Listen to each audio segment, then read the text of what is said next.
Hello students, कैसे हो सब। आशा करता हूँ सभी लोग बहुत अच्छे होंगे। तो हम लोग इंटीग्रेशन को पढ़ रहे थे, तो इंटीग्रेशन में आज हम मेथड्स को सीखेंगे कि हम इंटीग्रेशन कैसे करते हैं। अगर हमारे पास जो बेसिक फार्मूला है, जो फंडामेंटल फार्मूलाज हमको याद हैं, उनको तो हम पढ़ चुके हैं, ठीक है। लेकिन अब हमको अगर कुछ टिपिकल सा प्रॉब्लम आ गया या उसमें डायरेक्ट फार्मूला नहीं अप्लाई हो रहा है, तो उसको हम रिड्यूस करेंगे अपने फंडामेंटल फार्मूला के अंदर, फिर हम उसको इंटीग्रेट करेंगे, ठीक है। तो इसमें डिफरेंशिएशन, जैसे हम डिफरेंशिएशन करते थे वैसा कुछ नहीं होता। इसमें इंटीग्रेशन का एक अपना अलग मेथड होता है, टेक्निक होता है इंटीग्रेट करने का। तो सबसे पहले हम पढ़ेंगे integration by parts, integration by substitution method.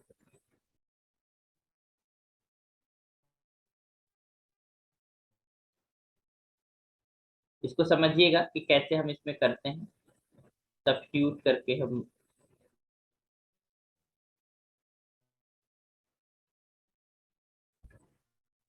हम्म, इसमें क्या होगा कि हमारे पास मान लो कि इंटीग्रेशन करना है एफ एक्स का dx। बट यहाँ पर जो x है, इसकी जगह पर हम कोई फंक्शन है, कोई एक दूसरे टाइप का कोई फंक्शन है, तो उसको हम x बराबर मान लो कि हमारे पास gt एक फंक्शन है, तो हम मान लेंगे, ठीक है। फिर इसको डिफरेंशिएट करेंगे, तो जब डिफरेंशिएट करेंगे तो इधर dx आ जाएगा और इसका डैश टी ऑफ dt आ जाएगा। तो हम करेंगे क्या कि जो ऑब्वियस सी बात है, इसको जब डिफरेंशिएट करेंगे तो कुछ ऐसा बनेगा, dx ऑफ t के रिस्पेक्ट में डिफरेंशिएट करना, g dash of t derivative. और अगर हम इधर उधर भेज देते हैं तो dx बराबर हो जाएगा g dash of t of dt। इसीलिए हमने डायरेक्टली यहाँ पर लिख दिया, ठीक है। तो dx is just equal to g dash t of dt। तो हम करेंगे क्या कि इसको हम सब्स्टिट्यूट करेंगे, जहाँ x है उसकी जगह पर gt। तो ये कुछ ऐसा बनेगा, f ऑफ gt, ठीक। और जहां dx है उसकी जब क्या हो जाएगा, g dash t of dt। तो अब फंक्शन टोटली किसमें हो गया, t के अंदर हो गया, है ना। और फिर हम इसको देखेंगे कि इजली, ये इजली जो है वो तुम्हारे पास इंटीग्रेट हो पाएगा, है ना। इजली इसको हम इंटीग्रेट कर पाएंगे जो भी हमारे पास फंक्शन होगा उस फंक्शन की फॉर्म में, ठीक है। तो इस तरीके से हम सब्स्टिट्यूट करेंगे, इसके ऊपर कुछ एग्जांपल देखते हैं तो आसानी से हो पाएगा, ठीक है। तो ये हमारे पास जो है फार्मूला में चेंज हो जाएगा, जो हमारे इंटीग्रेशन फार्मूला है उसमें चेंज हो जाएगा और आसानी से इंटीग्रेट। और फिर इसको रीसब्स्टिट्यूट करेंगे। रीसब्स्टिट्यूट का मतलब जब हम इंटीग्रेट कर लेंगे एक बार, तो हम यहाँ से टी की वैल्यू निकालेंगे, है ना। और टी की जगह पर एक्स के टर्म्स में हमें वैल्यू रखना है। देखिएगा, एक क्वेश्चन करते हैं, जैसे कि यहाँ पर इन्होंने कहा है, एग्जाम्पल ये है कि integrate two x sine of x square plus of one of D x.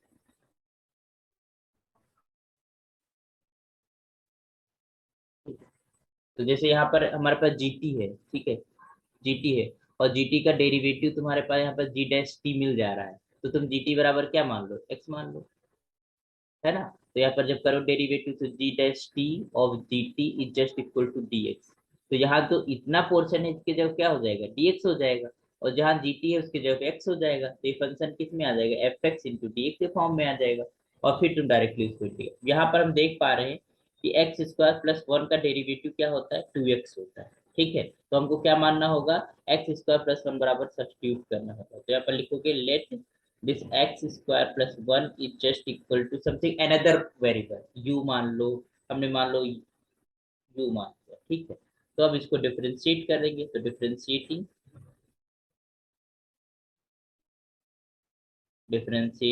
इसको जब डिफरेंशिएट करेंगे तो क्या हो जाएगा, ये एक्स स्क्वायर का तो हो जाएगा टू एक्स, और साथ में तुम्हारे पास डी एक्स रहेगा इधर, और यहाँ पर डी यू, ठीक है। तो हम एक चीज देख रहे हैं कि यहाँ पर अगर हम इसको थोड़ा रीअरेंज करें तो ऐसे लिख सकते हैं sine of x square plus one into two x into d x. तो ये जो two x into d x है उसकी जगह पर हम डी यू लिख देंगे, और जहां पर एक्स स्क्वायर प्लस वन है उसकी जगह पर यू लिख देंगे। तो दिस इम्प्लाइज, तो यहाँ से क्या मिल जाएगा तुमको, this is sine of you into D you. अब साइन का तुम्हें इंटीग्रेशन पता है क्या होता है, माइनस का कॉस होता है। तो ये क्या हो जाएगा, माइनस का कॉस ऑफ यू और प्लस कांस्टेंट ऑफ इंटीग्रेशन हम ऐड करेंगे, दैट इज योर अच्छा, u में तो हमें वैल्यू निकालना नहीं था, हमको किस में निकालना था, x के फॉर्म में, और u बराबर हमने क्या माना है, एक्स स्क्वायर प्लस वन। तो रिसब्स्टिट्यूट करेंगे, तो दिस इम्प्लाइज माइनस का cos of x square plus one plus का सी, सिंस u बराबर तुम्हारे पास क्या है, x square plus one, u बराबर क्या है, x square plus one. Okay, तो अब हमारे पास जो दिस इम्प्लाइज जो इंटीग्रेशन हो गया किसका, 2x sin of x square plus of 1 of dx is just equal to what? This is minus of cos of x square plus of 1 and plus plus।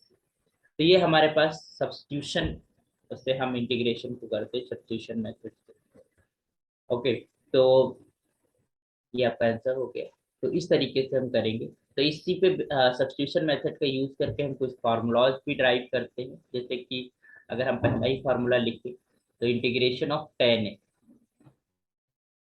Of dx, you know that कि tan x को तुम लिख सकते हो sin x upon cos x of dx, कर सकते हो। तो यहाँ पर तुम, और ये भी पता है कि जो cos x का डिफरेंशिएशन होता है वो sin x होता है, ठीक है। तो यहाँ पर हम सब्स्टिट्यूट कर सकते हैं, लेट कर लेते हैं cos x is just equal to t। तो जब हम t करेंगे तो इसको जब डिफरेंशिएट करेंगे तो माइनस का साइन ऑफ x, इसका कॉस का differentiation into d x is equal to क्या आ जाएगा, डी टी आ जाएगा। और डी टी आ जाएगा तो यहाँ से अगर हम बात करें sine x of D x की बनगी तो ये माइनस का डी टी हो जाएगा। तो यहाँ तो सब्स्टिट्यूट कर दें तो इसको हम ऐसे भी लिख सकते हैं, this is one upon t, और sine x into d x की जगह पर हम लिख देंगे माइनस का डी टी। तो माइनस तो बाहर ले लो, आप कोई फर्क नहीं पड़ता, one upon T of D T, और वन अपॉन टी का इंटीग्रेशन हमें पता है क्या होता है, log log of T plus something. तो यहाँ से जो हमारे पास निकल के, और इसको फिर से रिप्लेस कर दो, क्योंकि हमारे पास t बराबर क्या था, cos x था, तो ये हो जाएगा माइनस का cos of x and plus of. Okay, तो अगर हम इस माइनस को अंदर भेज दें तो ऐसे भी लिख सकते हैं, माइनस का ऐसे प्लस का लॉग ऑफ cos की पावर x और minus one and plus of c, तो ये अपॉन में आ जाएगा, तो log of one upon cos of x plus c, तो cos x का ऊपर चला जाएगा, तो लॉग ऑफ इस sec x प्लस। तो ये आपका हो गया इंटीग्रेशन किसका, integration of tan x of dx is just equal to what, this is a log of sec x plus plus. अच्छा, लॉग निगेटिव का पॉसिबल नहीं होता, सेक की वैल्यू निगेटिव भी हो सकती है, इसलिए हम यहाँ क्या लगा देते हैं, मॉड लगा देते हैं, ताकि हम पॉजिटिव वैल्यू की बात करें, ठीक है। तो ये हमारे पास इंटीग्रेशन हो गया। तो इसी तरीके से हम और भी फार्मूला सब्स्टिट्यूशन मेथड से ड्राइव कर सकते हैं, ठीक है। तो वो टेक्निक मिल गई। और एक चीज और आपको ध्यान रखना है कि अगर हमारे पास कोई फंक्शन है, मान लो यहाँ पर एफ है, वो टी का फंक्शन है यहाँ पर, ठीक है, और इसका डेरिवेटिव यहाँ पर प्रेजेंट है, तो बहुत आसानी से आप क्या करोगे, इसके जो जी टी है उसके बराबर आप कोई यू मान लो, एक्स मान लो, वटेवर, ठीक है, या फिर मान लो कि ऐसे लिखा हुआ है एफ ऑफ जी एक्स, और यहाँ पर हमारे पास जी डैश ऑफ एक्स लिखा हुआ है, तो जो जी एक्स है उसकी जगह पर यू मान लो, और फिर हम आसानी से क्या करें, देखेंगे कि इसका डेरिवेटिव भी प्रेजेंट है, तो डेरिवेटिव भी हट जाएगा, और जो डीएक्स होगा साथ में उसे भी रिप्लेस करेंगे, ठीक है।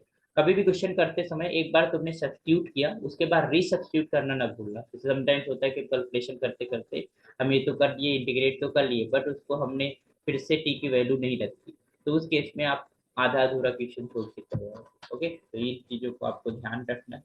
और भी कुछ फार्मूलाज लिख देते हैं, उनको याद भी कर लेना और साथ में आप ड्राइव भी करना। दूसरा फार्मूला tan का तो हम लोगों ने पढ़ लिया। अब हम बात करते हैं cot की। तो cot of x of dx ये होता है तुम्हारे पास log mod of sin of x and plus of, ठीक है। तो इसी सब्स्टिट्यूशन मेथड से किया गया है। दूसरा और है sec of x of dx is just equal to log log sec x plus का tan x प्लस का p। ओके, फोर्थ नंबर पे है तुम्हारे पास, this is of cos sec x into dx। इन सबको आप कर सकते हो by the method of substitution. इनको आप ट्राई करिएगा इससे करने का, cos sec x माइनस का cot x, और बाकी फार्मूला तो याद ही होना चाहिए आपको, ये फार्मूला को आपको याद रखना है, ठीक है। ओके, तो होप सो चीजें समझ आ रही है?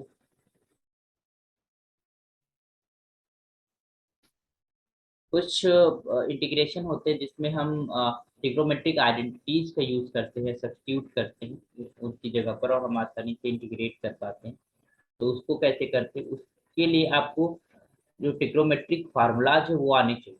तो एक बार अगर आप नहीं आते हैं तो उनको आप पढ़ लीजिएगा कि ट्रिग्नोमेट्री के जो फार्मूलाज है वो सारे आपको आने चाहिए, और उनको कैसे यूज करते हैं वो जरा देखिए। तो इंटीग्रेशन ये भी सब्स्टिट्यूशन ही है एक तरीके से।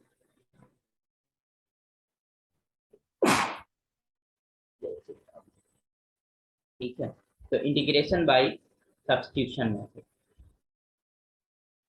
इंटीग्रेशन यूजिंग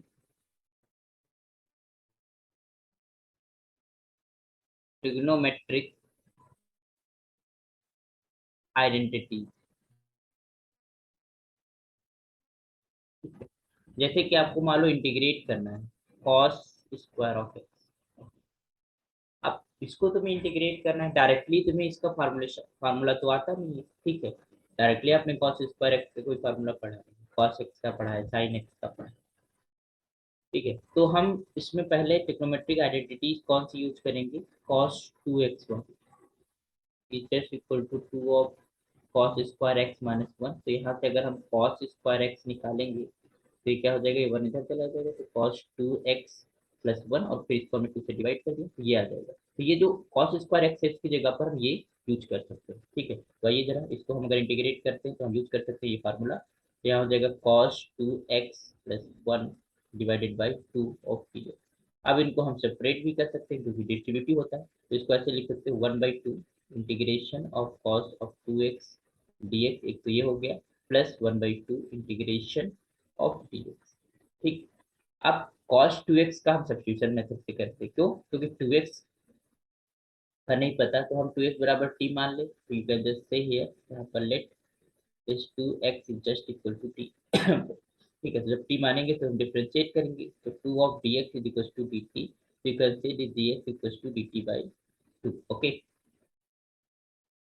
ओके, तो यहाँ पर हमारे पास जो फॉर्मूला बना वो हमारे पास ये बना, ये 1/2 तो है ही है, ये क्या हो जाएगा, कॉज ऑफ टी हो जाएगा, तो कॉज ऑफ टी, और जो dx है उसकी जगह हो जाएगा dt/2, एंड प्लस का 1/2 ऑफ dx तो है ही है, ठीक है, कोई बात नहीं। तो ये हो जाएगा 1/4, और ये हो जाएगा कॉज टी, और dt प्लस का 1/2 ऑफ टी।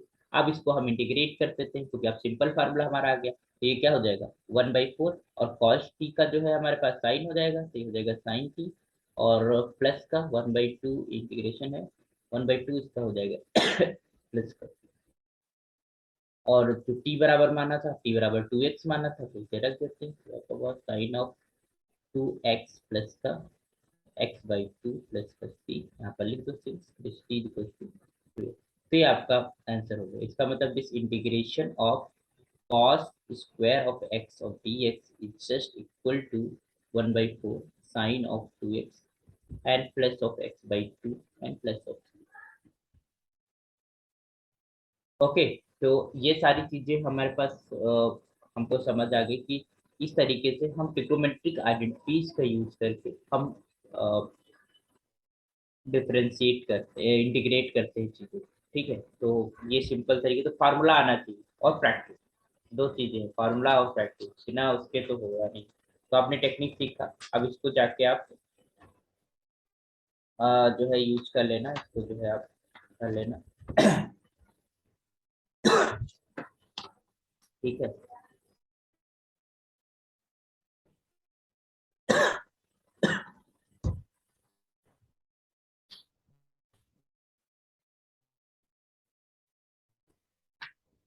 ठीक है, तो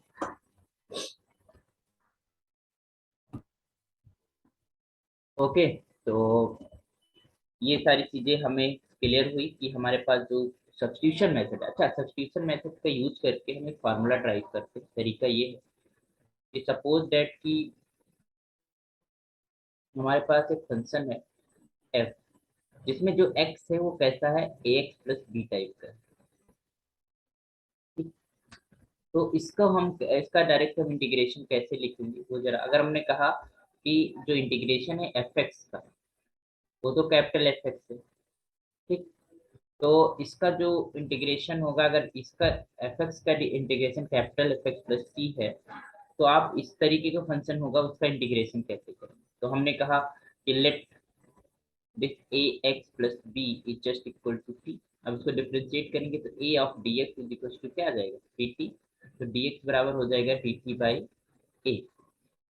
तो यहाँ से हमारे पास क्या निकल के आएगा, this integration F of T into जहाँ डी एक्स उसकी जगह क्या लिखेंगे, डी टी बाई ए। तो यहाँ से वन अपॉन ए हम बाहर ले लेंगे, वन अपॉन ए बाहर हो गया। तो integration of F T D T. अच्छा, अब हमारे पास जो एफ टी का एफ एक्स का इंटीग्रेशन था वो हमारे पास क्या हो गया, कैपिटल एफ टी हो जाएगा, क्योंकि हमारे पास कैपिटल एफ एक्स था तो कैपिटल एफ टी हो जाएगा। तो one by a capital of F T plus का सी। तो one upon a F T plus का सी। तो ये इसका मतलब ये हुआ कि this is implies integration of F of a x plus B of dx is nothing, this is one upon a. और ये जो फंक्शन f था इसका जो इंटीग्रेशन आ रहा था वो, और t के जगह रिप्लेस कर देंगे अगर, तो a x plus B and plus. इसका मतलब जो कॉफिशिएंट होगा x का वो अपॉन में आ जाएगा। जैसे कि अगर आपको डायरेक्टली लिखना है what is the integration of sine of a x plus B of t, तो ये क्या हो जाएगा, माइनस का होता है, माइनस का cos A x plus B, ठीक, डिवाइडेड बाई क्या, ए, ठीक। इसी तरीके से अगर हम कह दें कि what is the integration of e की power a x plus B of D x, तो ये क्या हो जाएगा, वन अपॉन ए ई की power a x plus B. ये कैसे आया, बाई सब्स्टिट्यूशन में से, जो अभी हमने फार्मूला पढ़ा उसी फार्मूले से हम ये चीजें लिख पा रहे हैं। इसी तरीके से अगर हम कहें integration of cos of a x plus B of D x, तो ये क्या हो जाएगा तुम्हारे पास, this is your sine of a x plus B and plus का सी, और डिवाइड करेंगे इसे a से। अगर अब हम फार्मूला जब जान गए तो हम फटाक से हम एक चीज समझ गए कि अगर हम कह दें what is the integration equal three x of D x, तो सिंपली क्या होगा, वन अपॉन थ्री ई की पावर थ्री एक्स। तो इस तरीके से जो फंक्शन है उसका अगर इंटीग्रेशन हमें आता है उसमें ए एक्स प्लस बी टाइप का कोई मिल जाता है, या फिर हम कहें इंटीग्रेशन ऑफ, मान लो हमने सपोज दैट हमने कह दिया कि वन अपॉन ए एक्स प्लस, तो इसका क्या होता है, one upon A log of A B plus का सी। तो ये एक हमारे पास ये भी सब्स्टिट्यूशन का ही हमारे पास पार्ट है। ओके, तो आई होप कि आपका जो सब्स्टिट्यूशन मेथड है वो समझ में आया होगा इंटीग्रेशन के लिए। ओके, नेक्स्ट मेथड्स को हम नेक्स्ट लेक्चर्स में पढ़ेंगे थोड़ा थोड़ा करके। ओके, तो आप जो है अगर नए हैं तो सब्सक्राइब कर लीजिए, बाकी शेयर करिए और स्टूडेंट्स के साथ, लाइक कमेंट करना ना भूलें। Thank you so much.